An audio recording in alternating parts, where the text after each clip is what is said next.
I can still see the smoke rising from the two great ships, a plume of thick, oily black against the turquoise blue of the South China Sea. It wasn't just the sight, though. It was the sheer impossible scale of what we had just done.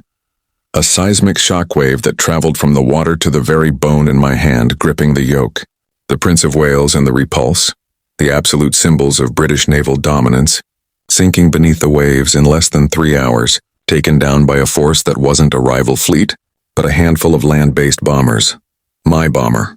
In an era when everyone, from London to Washington, believed that a capital ship was practically immune without the presence of a carrier, we proved them horrifyingly wrong. The radical claim was this: a bomber launched from an airbase hundreds of miles away could sink the seemingly unsinkable. The Mitsubishi G4M, the aircraft I was piloting, was the key to unlocking that devastating new reality. But its success came with a terrifying, bloody price. Was I a hero for executing that mission perfectly? Or was I a fool for flying an aircraft that was as deadly to me as it was to the enemy? Tell me honestly, if you would have strapped yourself into the flying. Lighter knowing the coin flip of your own survival. My story with what the Allies would later call the Betty actually begins long before that perfect December morning in 1941. It started in the quiet, almost spiritual silence of the Mitsubishi design offices in Nagoya in the late 1930s. I was a young flight engineer then, fresh out of the Imperial Japanese Naval Academy, and the whole world of military aviation was dominated by a single, unyielding obsession: the carrier. If you wanted power projection, you built a massive floating airfield. But the Navy's request, the 12 Shear Attack Bomber specification, was a subtle declaration of war on that dogma. Our chief designer, Kiro Honjo, was given an almost impossible mandate: a twin-engine bomber that had to carry an 800-kilo torpedo or an equivalent bomb load, hit a top speed of over 250 mph, and have a staggering unrefueled range of over 2,500 nautical miles. Think about that for a second.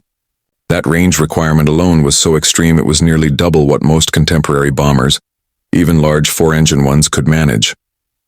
The Navy, looking ahead to a potential war across the vastness of the Pacific, needed an aircraft that could reach any distant enemy fleet or island fortress without having to wait for the fleet carriers to sail within striking distance. It was a strategy of immense preemptive reach, a way to project power from shore bases deep into enemy territory. That was the radical promise. To meet the speed and range, Honjo-san and his team were forced into a series of excruciating, life-or-death compromises. I worked closely on the fuel system, and I remember the heated debates in the hangar.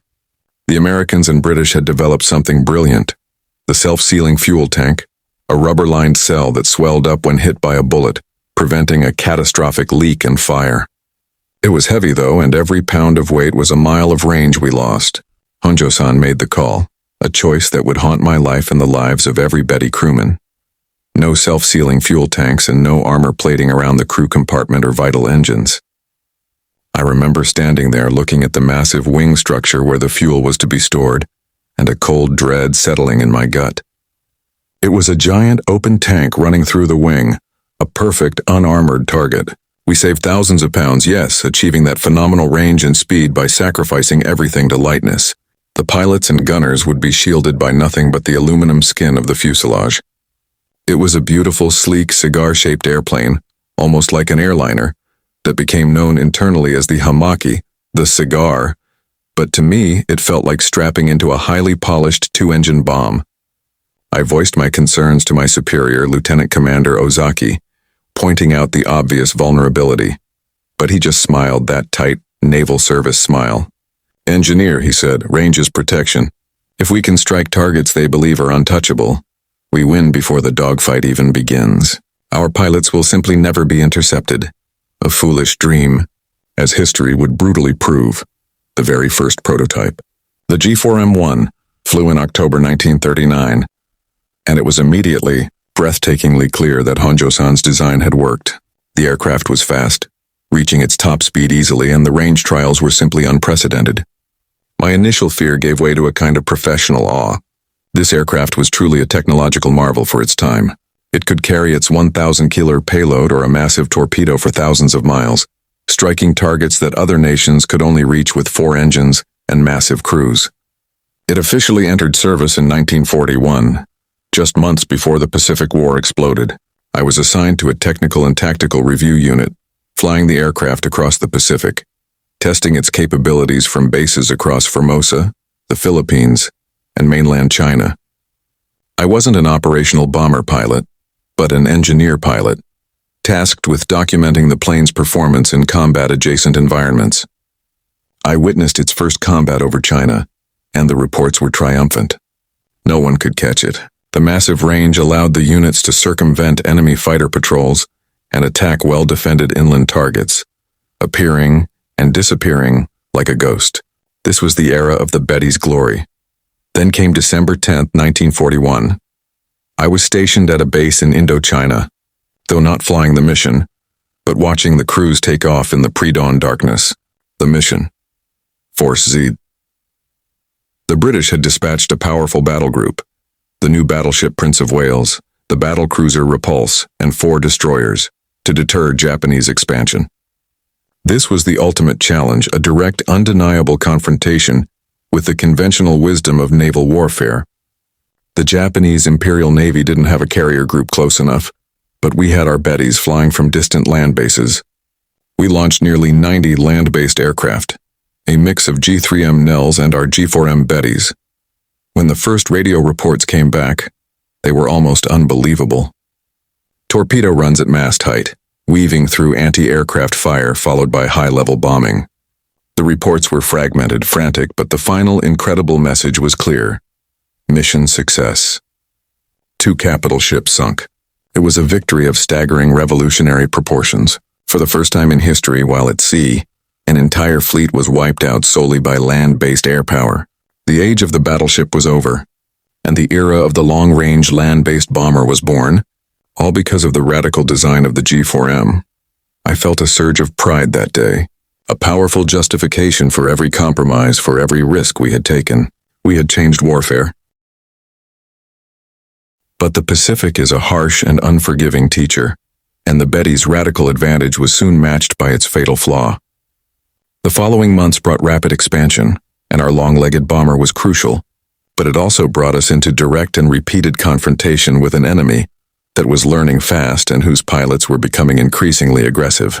I was flying a reconnaissance mission over the Solomons in early 1942, when I first truly understood the monster we had created. It was a clear, sunny afternoon, and we were cruising at 12,000 feet when the lookout screamed. "Fighters!" 6 o'clock high. 2 American Wildcat fighters, chunky but fast, were diving out of the sun. We were flying a G4M1, the standard early model. I hit the throttle, pushing the twin Mitsubishi Kase engines to their limit.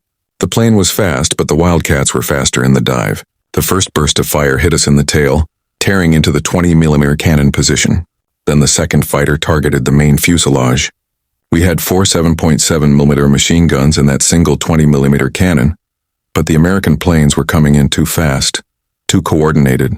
The terrifying part was the sound.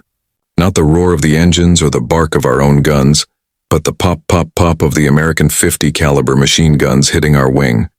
It was a sound I'll never forget, like pebbles hitting a drum, immediately followed by the smell of raw gasoline. I looked out my side window, and there it was, the horrific, inevitable consequence of Honjo-san's genius. A bright yellow flare of fire erupted near the right engine. Then a steady stream of flaming fuel began to trail back from the unarmored wing tanks. We had been hit perhaps a dozen times, nothing a B-17 wouldn't have shrugged off. But for us, it was a death sentence. The American pilots quickly learned that the Betty didn't need to be hit in a vital spot. All you had to do was stitch a line of fire along the fuselage and across the wing. It would burn. My co-pilot screamed, pulling the control column hard to dive and break the attack. We jettisoned our reconnaissance camera and gear to lighten the load, but the fire was spreading. The wing tank was leaking like a sieve and ignited. The pilots we faced quickly dubbed us the Flying Lighter or the One-Shot Lighter. It was a cruel nickname, but terribly accurate. The very design element that gave us our world-beating range, the lightness and the unprotected fuel, was now our universal vulnerability. So that's the situation I was in. An engineer pilot trapped in an exploding cigar hundreds of miles from the nearest friendly territory. And I had to make a choice. The fire was spreading, the smoke filling the cockpit, and the altimeter unwinding rapidly as we dove toward the ocean. Before I tell you what happened next, what choice saved our lives that day, I want you to pause and comment below what you would have done in my shoes. Would you try to fight the fire in a plane famous for burning? Or would you bail out over the open, shark-filled Pacific, essentially handing yourself over to the sea? Tell me what you would have done and then keep watching for the climax. I was taught that a Japanese pilot does not surrender, not to the enemy, and certainly not to fate. But this wasn't a spiritual matter. It was engineering. A fire in the wing fuel tank cannot be put out from the cockpit. My co-pilot was yelling to bail out, but I knew the sharks in these waters, and the chance of rescue was near zero. I realized that the plane wasn't exploding instantly. The fire was spreading backwards from the holes drawn by the slipstream. I made the desperate, unorthodox decision. I would use the extreme range capability of the aircraft one last time. I slammed the throttles forward, pushing the remaining good engine to its absolute limit, maintaining the steep dive to gain speed. The logic was terrifyingly simple: outrun the fire. I kept the plane low, just 20 feet above the wave tops, where the air was thick and moist, hopefully starving the fire of oxygen, and I pointed the nose toward the nearest friendly island, which was still over 400 miles away. For an hour, we flew a burning aircraft across the ocean. The smoke was acrid, and the heat pressed against my left arm, but the speed, the very thing the aircraft was designed for, was keeping us alive. We flew so low I could feel the spray of the waves on the canopy. A desperate, final, agonizing flight powered by courage and a whole lot of spilled, burning high-octane fuel. We made it, crash-landing the burnt-out hulk on a crude dirt strip, the entire right wing a charred, twisted mess. We were alive, but the experience shattered the illusion of the Betty's invincibility for me. The radical range was a gift. The lack of protection was a curse.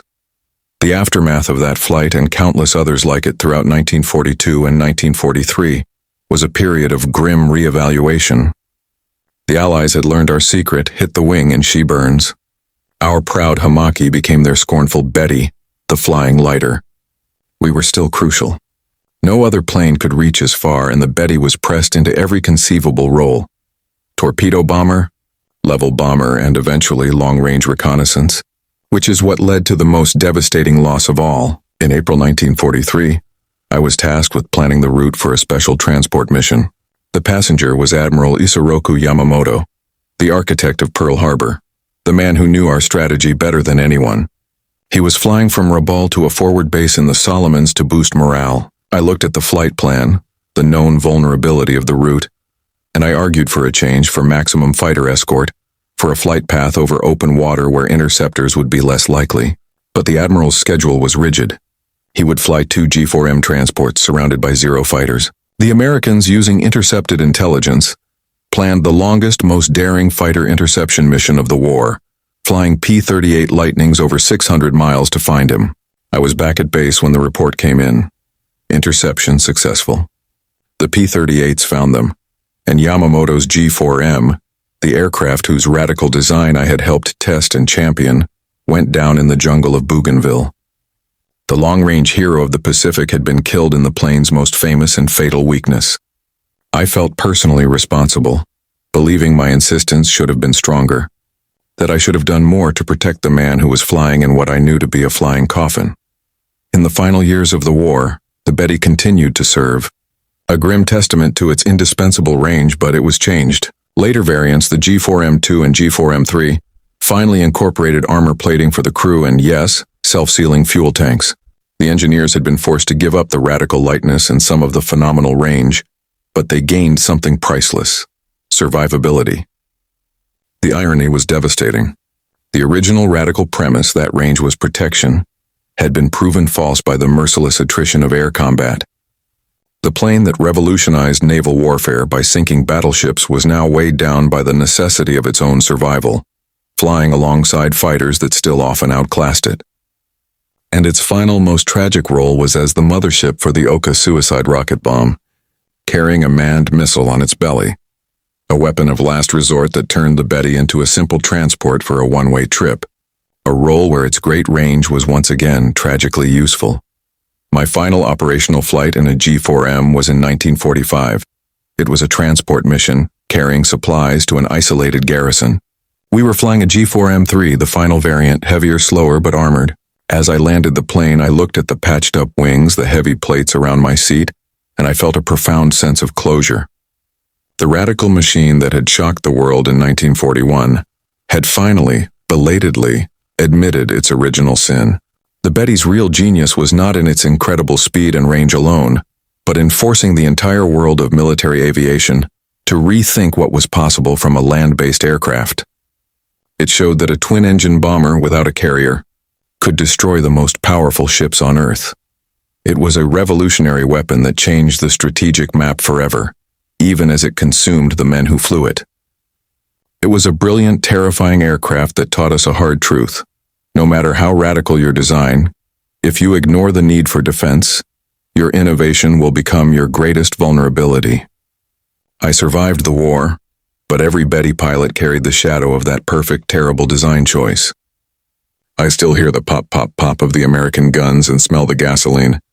If you were gripped by this story, if you can imagine the terror of flying the flying lighter on a mission of world-changing importance, please like this video right now to honor the crews who flew this radical, dangerous plane. Subscribe for more stories like this, where I peel back the layers of history's most shocking and revolutionary moments in technology and warfare. And please share your final thoughts on this whole mess in the comments section.